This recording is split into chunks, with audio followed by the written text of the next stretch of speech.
बच्चों नमस्कार।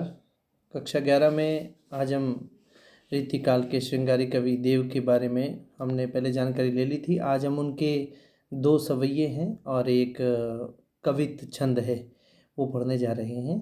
सबसे पहले हम पढ़ते हैं इनका हंसी की चोट। हंसी की चोट में क्या है कि कृष्ण के मुंह फेर लेने से कोई गोपिका है वो विरह की अपने चरम अवस्था में पहुंच जाती है और उसी चरम अवस्था का ही कवि ने यहाँ पर वर्णन किया है। और कवि ने पांचों तत्वों से बना हुआ शरीर है, उसमें से चार तत्व जो हैं वियोग से समाप्त हो जाते हैं उसके, उस नायिका के, उस गोपिका के, और एक तत्व है आकाश। उसी के माध्यम से वो अपने प्रिय यानी श्री कृष्ण की आशा में जीवित रहना चाहती है। सांस नहीं सो समीर गयो अरु, यानी वियोग से अधिकतर जो है वो सांस बहते रहने से क्या है, उसके शरीर से जो है वो समीर चला गया है। पांच तत्वों में जो होता है ना कि भूमि है, जल है, वायु है, अग्नि है और आकाश है, पांच तत्व होते हैं। तो उनके अधिक वियोग की अवस्था में अधिक सांस बहते रहने से क्या हो जाता है कि उसके शरीर से जो है वो समीर जो यानी हवा जो है वो चली जाती है, वायु जो है वो चली जाती है। आंसुन ही सब नीर गयो ढरी, और निरंतर जो है वियोग के कारण जो आंसू बहते रहते थे उसके, तो आंसुओं से उसके शरीर में से जल की मात्रा भी क्या है, बह गई है। वो भी ढरी, ढरी का मतलब बह जाना, ढुलकना, वो भी चल गया। और तीसरा फिर क्या होता है, उससे क्या हो गया कि तेज गयो गुण ले आपनो, तो उससे जितना उसका वियोग बढ़ता चला गया, उससे तेज, तेज का यहाँ मतलब है अग्नि है, तो अपना अग्नि यानी तेज का गुण भी जो है उसके शरीर में से चला गया है। और भूमि गई तन की तनुज तनुज तनुता करी। तनुता का मतलब क्या होता है कि दुर्बलता, या कृश का ये मतलब है, यानी कृशता जिसको अपने बोलते हैं, दुर्बलता। और भूमि गई तन की, उसके शरीर में से जो भूमि तत्व है वह भी गायब हो गया और उसका शरीर जो है वो दुर्बल हो गया है। देव जिये मिलिबे ही की आस की, देव कहते हैं कि मिलने की ही आशा में आस हूँ पास आकाश रयो भरी, यानी श्री कृष्ण की मिलने की आशा में क्या है, आश के अंदर जो है वो डूबी हुई है, और उस आश में ही उसका आकाश तत्व ही क्या है, ये अभी बचा है, और वो मिलने की आशा में ही अभी तक क्या है वो जीवित है। देव तो जा मतलब क्या है कि वो कहते हैं कि जा दिन ते मुख फेरी हरे हंसी, हेरी हियो जो लियो हरि जू हरि।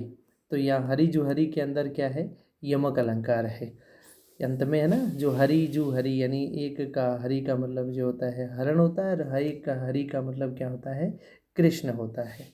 तो जा दिन ते मुख फेर हरे हंसी, देव कहते हैं कि जिस दिन से जो है श्री कृष्ण ने क्या है कि गोपिका से मुंह फेर लिया है, उसी दिन से उसका जो दिल है वो कृष्ण के पास चला गया है, और उसके मुख की जो हंसी है, मुख फेर हरे हंसी, यानी उसकी जो हंसी है वो क्या हो गई है, गायब हो गई, यानी हंसना वो क्या हो चुकी है, भूल चुकी है। यानी जब से उसके दिल को श्री कृष्ण ने हर लिया है वो उसी वहाँ से हुई गायब हो चुकी है। तो इसमें रस कौन सा है, इसमें श्रृंगार रस है, और श्रृंगार में भी कौन सा है, वियोग श्रृंगार है। हरि जू हरि में मैंने आपको पहले ही बता दिया कि भाई इसमें यमक अलंकार है। मुख फेर लेना, मुख फेर ही लियो, है ना, मुख फेरने का मतलब क्या होता है इसमें, ये मुख फेरना मुहावरा होता है। और जो पूरे पूरे पद को ही अपने देखें, पूरे सवैये को यदि हम देखते हैं तो अलंकार इसमें अतिशयोक्ति, पूरे में अतिशयोक्ति बढ़ा चढ़ा करके प्रस्तुत किया गया है।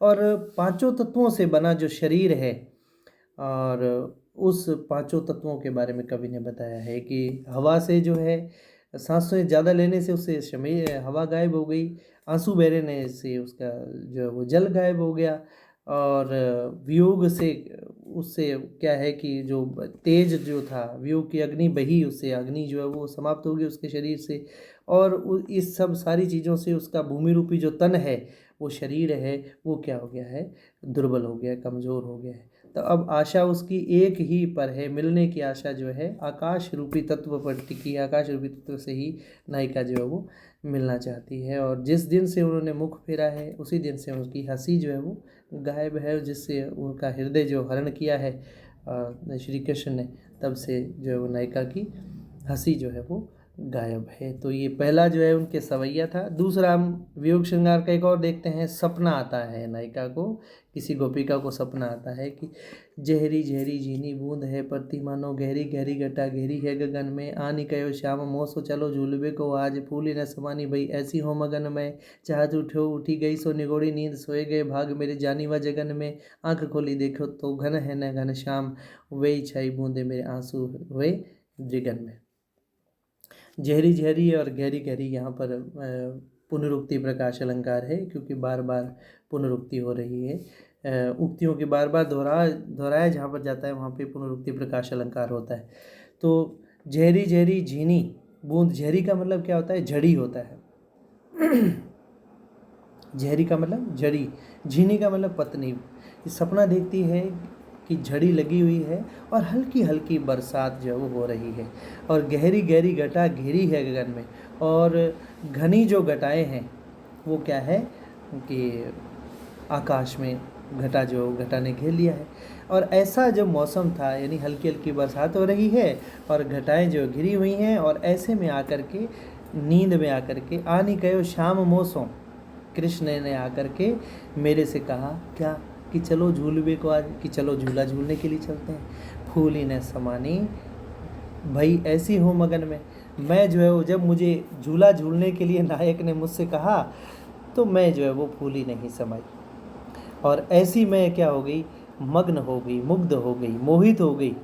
चाहत उठोई उठी गई सो निगोड़ी नींद, जब मैंने क्या कि झूला झूलने के लिए मैं उठी और मेरी निगोड़ी नींद जो है वो उठ गई, यानी नींद मेरी जो है वो खुल गई। अब उस खुलने में भी क्या हुआ, सोए गए भाग मेरे जानी व जगन में, यानी मेरे भाग्य जो है वो सो गया, उस जागने में मेरा भाग्य सो गया। तो यहाँ पर कौन सा है? सोए गए भाग मेरे जानी व जगन में। यहाँ पर कौन सा अलंकार होगा? विरोधाभास की स्थिति है, तो यहाँ पर विरोधाभास अलंकार है इसमें। सोए गए भाग मेरे जानी व जगन में, यानी मेरे भाग क्या है, उस जागने में भी मेरा भाग्य जो सो गया। क्यों? क्योंकि मैं बहुत मोहित हो चली थी, सपना देख रही थी, अपने प्रिय से जो है वो मिलने जा रही थी, तो एक प्रकार से भाग सो गए। आँख खोली देखो तो न घन श्याम, यहाँ घन है न घन श्याम, यानी दो बार घन आया तो यहाँ यमक अलंकार है। यानी तो क्या है कि आँख खोली देखो तो न घन है न घनश्याम, यानी आँख खोल कर देखा तो ना घन, पहले घन का अर्थ बादल है, दूसरे घन का अर्थ जो है वो घनश्याम, यानी श्री कृष्ण ने आँख खोल कर जब मैंने देखा ना तो वहाँ पर घन है, या ना बादल है वहाँ पे, और ना ही वहाँ पे श्री कृष्ण है। वे छाई बूंदे मेरे आंसू है दृगन में, और जो बूंदें थीं, जो क्या है कि आँखों में जो सपने में देखी गई जो बूंदें बनकर छाई हुई थी, वही मेरे बादल रूपी बूंदें हैं। कहने का मतलब है कि गोपी जो सपने में श्री कृष्ण के मिलने की जो संयोग अवस्था में व नींद में खुलने में वियोग आया, तो उससे क्या है, जागी और उसकी आंखों में से आंसू आते हैं, वो वियोग की अवस्था जो बहुत अधिक कष्टप्रद है। तो यहाँ पर क्या है कि जब सपना देखती है नायिका, तो सपने में तो संयोग है, और उसके बाद में जब वो ना तो घन है ना घनश्याम है, तो वहाँ पर उनका क्या है, वियोग। यानी संयोग और वियोग दोनों श्रृंगार का बड़ा ही आकर्षक वर्णन जो है वो कवि ने अपने इस कवित्व में किया। पहला हमने सवैया पढ़ा था, और दूसरा ये क्या है, कवित्व है। घन है न घनश्याम मैंने आपको बता ही दिया कि कौन सा अलंकार है, यमक अलंकार है। भाषा जो है मैंने आपको उसके कवि परिचय में ही बताई थी कि भाई देव की भाषा जो है वो ब्रज भाषा है, शानदार ब्रज भाषा का चित्रण किया है। अब तीसरा इसका एक और दरबारी वातावरण को लेते हैं, और दरबारी वातावरण में रीतिकाल के अंदर जो तत्कालीन राज दरबार की स्थिति है, जो राज दरबारों का पतन हो चुका था, और जो निष्क्रिय सामंती व्यवस्था थी, सामंतवादी जो दृष्टिकोण था वो उनका बहुत ही निष्क्रिय था, वही क्या है उसका चित्रण किया है। साहिब अंध मुसाहिब मूक सबा बहरी रंग रीज को माचो, यानी साहिब कौन है, स्वामी या राजा है, मुसाहिब कौन है, उसके जो मंत्री हैं, और सभा तो है ही, उसके अंदर जो रहने वाले लोग हैं। तो कवि क्या कहता है कि उस रीतिकालीन दरबार का वातावरण क्या है कि राजा तो अंधा है और उसके जो मंत्री हैं, अंधे का मतलब क्या होता है, ज्ञान शून्य, और उसके जो मंत्री हैं वो क्या है, गूंगे हैं, मूक हैं, यानी गूंगे हैं। और सभा के अंदर जो रहने वाले लोग हैं वो क्या है, बहरी हैं। रंग रीझ को माचो, प्रत्येक व्यक्ति को क्या है, अपने राग रंग में मस्त रह रहा है, कोई किसी की सुनने वाला नहीं है।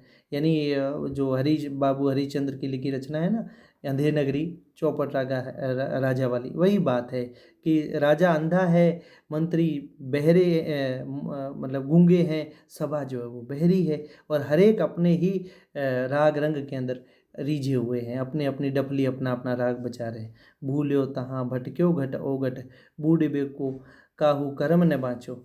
यानी क्या है कि ऐसा जो वातावरण है कि जहाँ पर क्या है, भूल्यो तहाँ भटक्यो घट ओघट, यानी कुछ भी दिखाई नहीं देता है। घट और ओघट में भी यमक अलंकार है, यानी भूल्यो तहाँ भटक्यो घट ओघट, बूढ़े को काहू कर्म न बाँचो। यानी सभी जो हैं कि कुछ भी जो है वो कुछ भी दिखाई, किसी राजा को कुछ भी दिखाई नहीं देता है, वो देख करके भी अंधा है, देख करके भी वो मतलब अपरिचित बना रहता है। यानी जो दरबार का वातावरण है वो अब उसका वो अपने वो सौंदर्य जो उसने अपना खो दिया है। यानी लोग क्या हैं कि काहू कर्म न बाँचो, अकर्मण्य हो गए हैं, कोई अपने कर्म पर ध्यान नहीं देता है। सभी के सभी जो हैं भौतिक सुख सुविधाओं में क्या है कि भोग और विलास में डूबे हुए हैं और अकर्मण्य हो रहे हैं, कोई कर्म करने के लिए राजी नहीं है। भेष न सूझो कयो समझायो ने, बतायो सुनो ने, कहा रुचि राचो। यानी ना तो कोई सूझने वाला है, ना कोई समझने वाला है, और ना ही कोई सुनने वाला है। अपनी रुचि के अनुसार अपना कर्म जो है लोग करते चले जा रहे हैं। यानी ना कोई सुनने वाला है, ना कोई सुनता है, ना समझता है। अपनी अपनी रुचि में सभी लोग क्या है, भोग विलास में सभी के सभी क्या हैं, मस्त हैं। देव तहाँ निबरे नट की, बिगड़ी मति को सगरी निसी नाचो।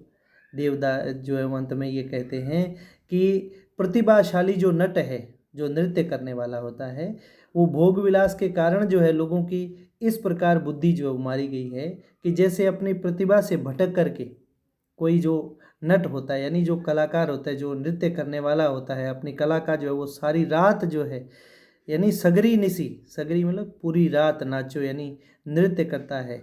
उसी तरह से क्या है कि ये दरबारी वातावरण हो चुका है। उस प्रतिभाशाली बिगड़े हुए नृत्य कलाकार की तरह जो है उस जब वो सारी रात नाचता है लेकिन आनंद किसी को भी नहीं आता है।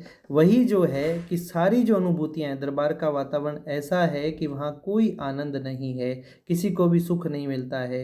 दरबार की स्थिति जो है वो दरबारी अपने आप तक सीमित हो चुके हैं, भोग विलासी हो चुके हैं, अनुभूति से वो लोग शून्य हो रहे हैं। तो उस समय की जो परिस्थितियां हैं उसके ऊपर कवि ने असंतोष व्यक्त किया है। रीतिकाल में जो दरबारी वातावरण है उसके बारे में बताया है। रुचि नाचो है, निसी नाचो है, निबरे नट है, इसमें जो है वो कौन सा अलंकार है, अनुप्रास अलंकार है। तो ये दरबारी वातावरण के साहब अंधा है, मंत्री जो है वो गूंगे हैं, सभा बहरी है, सभी देख करके भी क्या है कि अपने कर्म से अकर्मण्य होते जा रहे हैं, भटकते जा रहे हैं। ना कोई समझने वाला है, ना कोई सुनने वाला है, ना सूझने वाला है, अपनी अपनी रुचि के अनुसार अपना काम करते हैं। और इस तरह का जो वातावरण है, इस भोग विलास में देव कहते हैं, इस तरह की बुद्धि इन लोगों की मारी गई है कि जिस तरह से क्या है कि एक प्रतिभाशाली जो नृत्य करने वाला जो नट होता है वो क्या है कि अपनी बुद्धि जब उसकी बिगड़ जाती है तो वह सारी रात नाचता रहता है लेकिन किसी को आनंद नहीं आता है। उसी तरह से क्या है, ये जो दरबारी वातावरण है वो ज्ञान शून्य हो चुका है, वो गूंगा हो चुका है, वो बहरा हो चुका है, उसकी जो मति है, उसकी बुद्धि जो है वो बिगड़ गई है। इस कारण जो है दरबार का वातावरण क्या है वो बहुत ही असहनीय वातावरण एक प्रकार से हो चुका है। इस सवैया में उस दरबारी वातावरण का जो यथार्थवादी चित्रण कवि ने किया है, बहुत शानदार चित्रण किया है। शुक्रिया।